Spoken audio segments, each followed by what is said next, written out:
श्री हनुमान जी महाराज की जय। श्री रामचंद्र भगवान की जय। ओम श्री द्वारिकाधीश की जय। कृष्ण कन्हैयालाल की जय।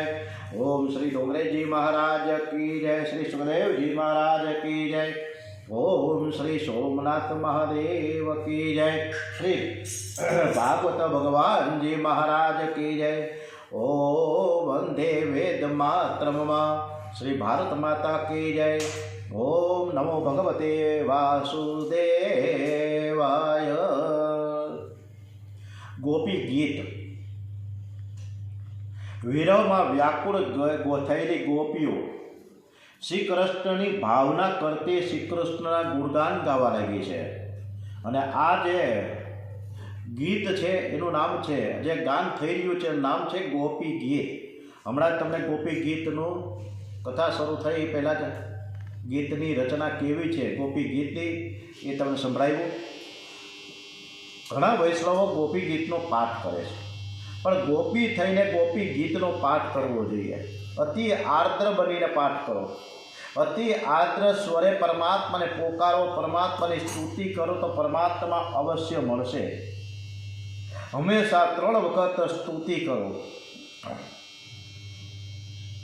ગોવિંદ દામોદર સ્ત્રોત્રમાં કહ્યું છે તેમ સુખાવસાને દુખાવસાને અને દેહાવસાને સ્તુતિ કરો. સુખમાં અને દુઃખમાં બંને સમયે પરમાત્માની સ્તુતિ કરો. દુઃખમાં વિચારો કે મારા પાપ તો પહાડ જેવા છે, પ્રભુએ મારા પાપના પ્રમાણમાં ઓછી સજા કરી છે. ગોપી ગીતમાં ઇન્દિરા છંદ છે. ઇન્દિરા એટલે લક્ષ્મી. ગોપીઓ લક્ષ્મી છે એટલે જ ઇન્દિરા છંદ ગોપી ગીતમાં છે. આમાં 19 ગોપીઓએ ભેગી થઈને સ્તુતિ કરી છે.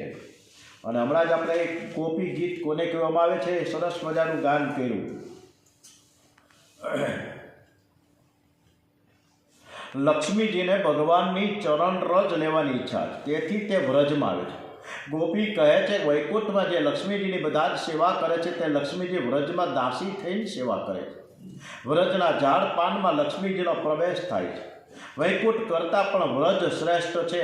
હે નાથ કૃપા કરો, મેં સર્વમાં આપને શોધીએ છીએ, અમે તમારા માટે જીવીએ છીએ.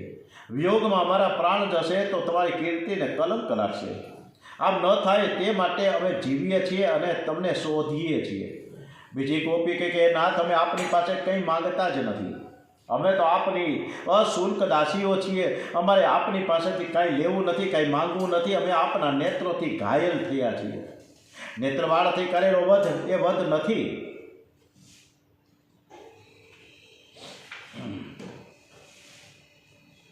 અમે તમારા માટે જ જીવીએ છીએ. ત્રીજી ગોપી કે હે કૃષ્ણ, કાલીય નાગથી, અઘાસુરની, ઇન્દ્રની વર્ષાથી, વીજળીથી, તુફાનથી, દાવાનળથી, વૃક્ષાભૂરસુર, વ્યામોસર વગેરે સર્વ પ્રકારના ભયોથી જ્યારે આપે અમારું રક્ષણ કર્યું છે, તો પછી આજે આપ શા માટે નિષ્ઠુર થયા છે? જો અમને મારવી જ હતી તો આટલી આફતોમાંથી અમારું રક્ષણ શા માટે કર્યું? આપ અમારું રક્ષણ કરો. ચોથી ગોપી કે હે કૃષ્ણ, હવે આપ પાછા નહીં ફરો તો હું લોકોને જાણ કરી દઈશ કે આપ નંદ યશોદાના પુત્ર નથી. આપ કોણ છો તે હું સારી રીતે જાણું છું. આપ સર્વના અંતરમાં રહેવાળા નારાયણ છો. હવે શ્રી કૃષ્ણ પૂછે કે તમારી ઈચ્છા શું છે? ત્યારે એક ગોપી કહે કે આપના મંગલમય હસ્તને અમારા મસ્તક ઉપર પધરાવો, જેથી અમારું અભિમાન દૂર થઈ જાય. ત્યારે પ્રભુ કહે છે કે તમારું મંડળ મોટું છે, હું કેટલા ઉપર હાથ મૂકું? તેમાં સમય પણ વધારે જોઈએ, એટલે ત્યાં સુધી હું બીજાના ભક્તોનું કામ પતાવીને આવું. ત્યારે ગોપી એમ કહે તમે બીજા ભક્તોનું કામ પછી કરજો, અમે આપના છીએ, આપ અમારા છો, તમારા ઉપર અમારો હક છે. આપ વ્રજવાસીઓની પીડાનો નાશ કરનારા છો. બીજા વ્રજ ભક્તો નથી, અમે તો વ્રજ ભક્તો છીએ. કનૈયા તારા ઉપર પહેલો હક અમારો છે.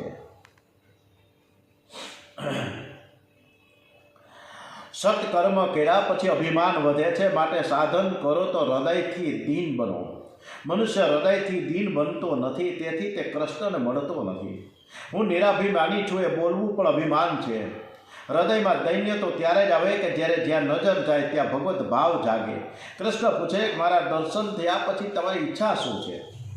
કૃષ્ણ ગોપીઓના હૃદયમાં છે, એટલે કે અંતરંગમાં સંયોગ છે અને બહિરંગમાં વિયોગ છે. ગોપીઓ કહે કે એ કામ વિનાશક, અમારી સર્વ કામનો વિનાશ કરવાની શક્તિ તમારા હાથમાં છે. અમારા કામનો તમે નાશ કરો. અમને ખાતરી છે કે તમારો હસ્ત અમારા મસ્તક ઉપર મુકાતા અમારી બુદ્ધિમાંથી કામ વાસના દૂર થઈ જશે. ગોપીઓ કામ સુખની ઈચ્છા કરતી નથી, પણ કામ સુખનો વિનાશ ઈચ્છે છે. એક ગોપી એમ કહે છે કૃષ્ણને કે તમારા ચરણને અમારા હૃદયમાં અને હાથ અમારા મસ્તક ઉપર પધરાવો, તો અમે ભાગ્યશાળી કે તમે અમારી નજીક છો ને તમે તમારો હાથ અમારા માથા ઉપર મૂકો. અન્નદાન વસ્ત્રદાન એ ઉત્તમ દાન છે, પણ કથાદાન સર્વથી શ્રેષ્ઠ છે. કોઈ પણ આશા વગર પરમાત્માની કથા કરે તે ઉત્તમ છે. જ્ઞાનદાનથી જીવન સુધરે છે, જીવને કાયમની શાંતિ મળે છે. ગોપીઓ કહે છે કે હે કૃષ્ણ, તારા માટે અમે સર્વસ્વનો ત્યાગ કરીને આવ્યા છીએ. ના, તારા માટે અમે લોક લજાનો પણ ત્યાગ કર્યો છે. પતિ પુત્ર માતા પિતા બંધુ બાંધવ સગા સંબંધી બધાનો ત્યાગ કર્યો છે. હવે તું આજે નિષ્ઠુર બન્યો છે. ભાઈ છોડા બંધુ છોડા સગા સોઈ, મેરે તો ગિરધર ગોપાલ દૂસરા ન કોઈ. આ મીરાબાઈએ બધું જ છોડી દીધું, પણ મારા માટે ગિરધર ગોપાલ જ છે. હે પ્રભુ, હવે અમારાથી તારી વિરહ વેદના સહી જતી નથી. કોઈ વસ્તુમાં મારું ચિત્ત ચોંટતું નથી. મારો જીવ પાણી વગરની માછલીની પેઠે તરફડે છે. ગોપીઓની દર્શનની આતુરતા ટોચે પહોંચેલી છે. હવે તો ગોપીઓ આંખની પાપડો બનાવનાર બ્રહ્માને પણ શ્રાપ આપે છે. તમે આ પાપડો શું કામ બનાવી? આ પાપડો પણ તમારા દર્શનમાં વિઘ્ન કરતા છે. હે નાથ, તમારા દર્શન કરતા આ પાપડો હાલે છે. તેથી પણ તારો વિયોગ અમારાથી એટલો એક ક્ષણનો પણ વિયોગ અમારાથી સહન થતો નથી. આંખની પાપડો બનાવનાર બ્રહ્મા જળ છે. જો આંખની પાપડો ન હોત તો અમે નિરંતર તમારા દર્શન કરી શકા હોત. કુટિલ કુતલ્ન શ્રી મુખે ચતે જળ વિસંતા પશ્યમ કદ દશામ. હે નાથ, હવે તારા દર્શન માટે ક્યાં સુધી તમે રાહ જોવડાવશો? તમને શોધીને તો હવે અમારી આંખો પર દુઃખો આવી છે. જ્યારથી આપ અમને છોડીને ગયા છો ત્યારથી કોઈ દિવસ શાંતિ મળી નથી. હવે ક્યાં સુધી અમને તરફાડવા છે? એકી ટસે અમે તમારી રાહ જોઈ રહ્યા છીએ. એક રાત 6 મહિના જેટલી લાંબી લાગે છે. અરે યુગ કરતાંય લાંબી લાગે છે. હવે અમારાથી સહન થતું નથી. તમારા વગર કોઈ આ દુઃખ દૂર કરે તેમ નથી અને સુખ કરે એમ પણ નથી. મીરાબાઈ એટલે તો ખરું કહે છે કે દરસ બિન દુઃખ ન લાગે નહીં. જબ તે તુમ બિછરે પીવ પ્યારે કબહુ ન પાયો ચૈન. શબ્દ સુનત મેરી છાતિયા કપે મીઠે લાગે બહેન. એકી ટસે પંથ નિહારું ભય 6 માસી રૈન. વિરહ વિદા કાશો કહું સજની બહ ગઈ કારવન ચૈન. મીરા કે પ્રભુ કબરે મિલોંગે દુઃખ મીટન સુખ દૈન. મીરાબાઈએ બહુ જ સરસ મજાનું કે તમારા દર્શન વિના મારું દુઃખ દૂર નહીં થાય. છેલ્લે વિરહ વેદના સહન ન થતા ગોપીઓ રડવા લાગી છે. શ્રી કૃષ્ણ દર્શન માટે તેમના પ્રાણ વ્યાકુળ થયા છે. એકલા ગીત ગાવાથી કે એકલા પરમાત્માના ગુણગાન ગાવાથી પરમાત્મા પ્રગટ થતા નથી.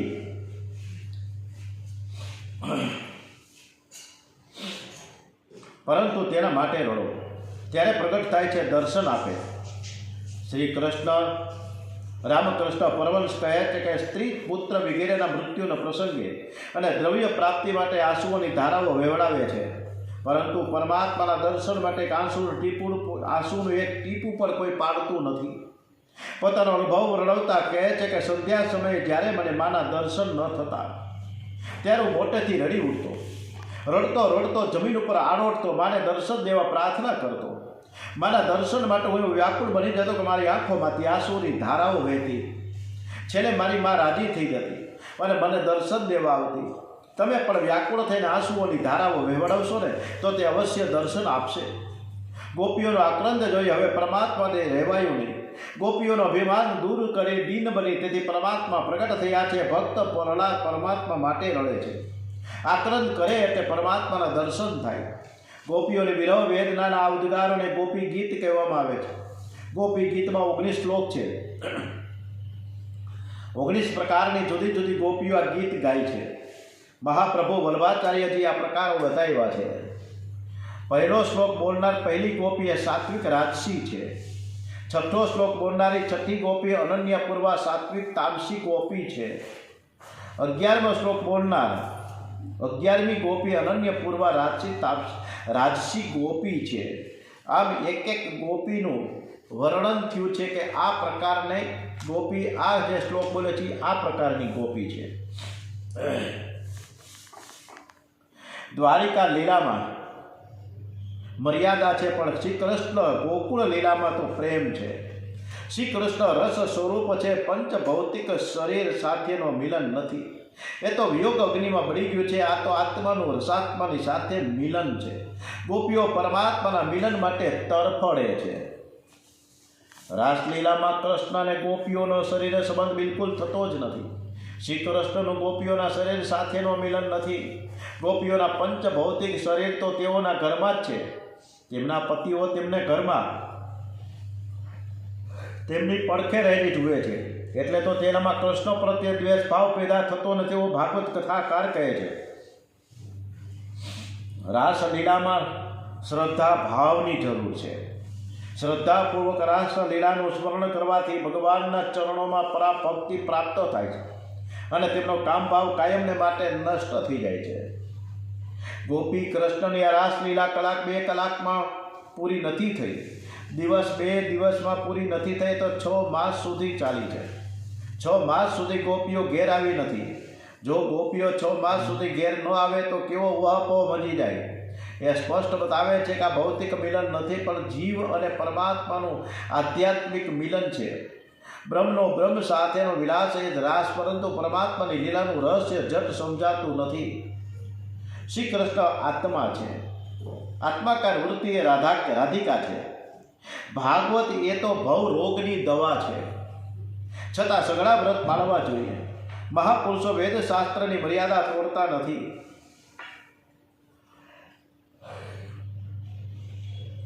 શ્રી કૃષ્ણ હંમેશા 4 વાગે બ્રાહ્મ મુહૂર્તમાં ઉઠતા. મહાપ્રભુજી હંમેશા ત્રિકાળ સંધ્યા કરતા. એક દિવસ મહાપ્રભુજી જગન્નાથજીના મંદિરમાં ગયેલા. એકાદશીનું વ્રત છે, એવામાં મંદિરમાંથી સુખડીનો પ્રસાદ હાથમાં આપ્યો. હવે શું કરવું? પ્રસાદ આરોગ્ય છે તો એકાદશીનો વ્રતનો ભંગ થાય છે, અને નથી આરોગતા તો પ્રભુના પ્રસાદનું અપમાન થાય છે. વ્રત ભંગ કરાય નહીં, પ્રસાદ પણ છોડાય નહીં. સામાન્ય માણસ ગમે તે એકનું પાલન કરે, બીજું છોડી દે, પરંતુ મહાપ્રભુજી બંનેનું પાલન કરે છે. ભગવાનના પ્રસાદનું અપમાન ન થાય અને એકાદશીનું વ્રત ન તૂટે એ માટે આખી રાત તેમણે હાથમાં પ્રસાદ રાખીને પ્રભુના ગુણગાન ગાવા લઈ ગયા છે. અને 12 થઈ, 11મો દિવસ પૂરો થયો એટલે પ્રસાદ આરોગી જાય છે. અને આજે પણ ષટ તીલા એકાદશી છે, 11 છે, ષટ તીલા એકાદશી.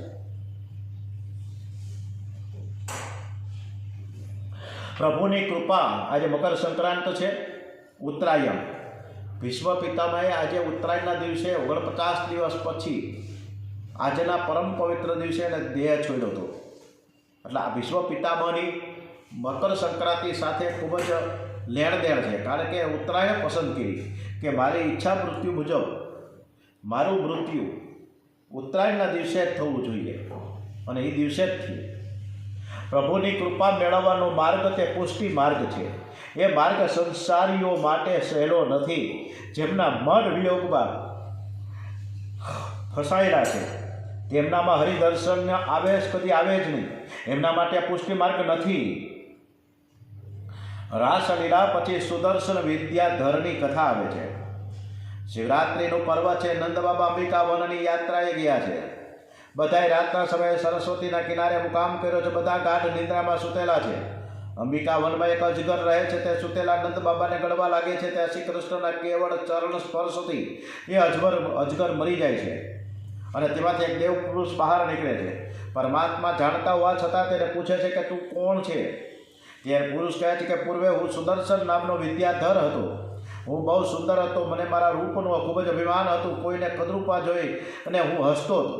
એકવાર મેં કાળા કોગળા ઋષિને જોયા. એમનું નામ અંગીરા ઋષિ હતું. તેમણે જોઈને મને હસવું આવ્યું. હું હસ્યો એટલે તેમણે મને શ્રાપ આપ્યો કે તું મારી આકૃતિ જોઈને હસે છે, તેથી તું અજગર થઈ જા. શરીર સુંદર છે તો વિચાર કરશો નહીં. શરીરમાં કોઈ સુંદર નથી. શરીરમાં કેવળ હાડકાં, રુધિર, માંસ અને મળમૂત્ર ભરેલા છે, માટે કોઈની આકૃતિ જોઈને હસશો નહીં. ચામડીનું ચિંતન કરવું એ પાપ છે. ચામડીને જોશો તો આવતા જન્મે ચમાર થશો. મહાત્માનો કોઈને આકૃતિ જોતા નથી, કૃતિને જુએ છે. આકાર જોવાથી મનમાં વિકાર ઉત્પન્ન થાય છે, માટે કોઈ વ્યક્તિનો આકાર જોશો નહીં, રૂપ જોશો નહીં. ત્યાર પછી શંખચૂડનો વધ કરવામાં આવ્યો છે. હવે ગોપીઓ રાત્રે શ્રી કૃષ્ણ સાથે રાસ રમે છે ને, એ પણ એ દિવસે તેઓ શ્રી કૃષ્ણ લીલાનું ચિંતન કરતાં કરતાં તન્મય બની દુઃખથી દિવસો પસાર કરે છે. ગોપીઓ કહે છે કે જ્યારે કનીઓ ડાબા હાથ ઉપર ડાબો ગાલ મૂકીને વેણું વગાડે છે ને, તે આકાશમાંથી સિદ્ધો સાથે ગમત કરતી તેમની પત્નીઓ કામથી પીડાઈને લજ્જા અનુભવતી મોહ પામે છે. તો આપણે મોહ પામી એમાં શું નવાય છે? ગોપીઓ આખો દિવસ ઘરનું કામકાજ કરે છે અને રાત્રે સઘળી ભેગી મળીને કૃષ્ણ લીલાનું ચિંતન કરે છે. તમે તમારા મનને વશ નહીં કરો તો મન તમને વશ કરી નચાવશે. માટે મનને છૂટું મૂકશો નહીં. મનુષ્ય જ્યારે નવરો પડે છે ત્યારે તેના મનમાં પાપ આવે છે. રાત્રે સતકર્મ અને જપ કરો. મન વાનર જેવું ચંચળ છે, એકલું પડે એટલે કુદાકૂદ કરે છે. એટલે મનને જરા પણ નવરું પડવા દેશો નહીં. સતત ભગવત સ્મરણ અને સદકાર્ય કરો. દરેક ઇન્દ્રિયથી ભક્તિ કરો. જીભથી ભક્તિ કરો, કાનથી ભક્તિ કરો, આંખથી ભક્તિ કરો, મનથી ભક્તિ કરો. આમ મનને ચારેય બાજુથી ઘેરી લ્યો તો જ મન વશમાં રહેશે. ધ્યાન એકલા કરો, પણ કીર્તન ઘરના બધા ભેગા થઈને કરો. દરરોજ રાત્રે સૂતા પહેલાં ઘરના બધા જ ભેગા મળીને ઓછામાં ઓછું અડધો કલાક કીર્તન કરો. તપનું ઘર પવિત્ર થશે. તો આપણું ઘર બધાનું જ્યારે સંકીર્તન થતું હોય, ભાગવત કથા, રામચરિત માનસનું મચાતું હોય, ત્યારે આપણે આપણું ઘર પવિત્ર કરવા માટે પણ ગ્રંથ સાંભળવા જોઈએ. આજકાલ લોકો ઘરને સ્વચ્છ રાખે છે પણ પવિત્ર રાખતા નથી. કથા એ કીર્તન ભક્તિ છે. કીર્તનના 3 પ્રકાર છે: નામ સંકીર્તન, ગુણ સંકીર્તન, લીલા સંકીર્તન. રોજ સાંજે ઘરમાં કીર્તન થવું જોઈએ. હવે આવતીકાલે અક્રૂરજી આવે છે મથુરામાં. આપણે આવતીકાલે કથા કરીશું 8:15 થી 9:30 ભાગવત કથા. ઓમ શ્રી કૃષ્ણ કનૈયા લાલ કી જય. શ્રી બાલકૃષ્ણ લાલ કી જય. ગણપતિ મહારાજ કી જય. હનુમાનજી મહારાજ કી જય. ભાગવત ભગવાનજી મહારાજ કી જય. ઓમ નમો ભગવતે વાસુદેવાય. ઓમ નમઃ પાર્વતી પતે. હર હર મહાદેવ હર.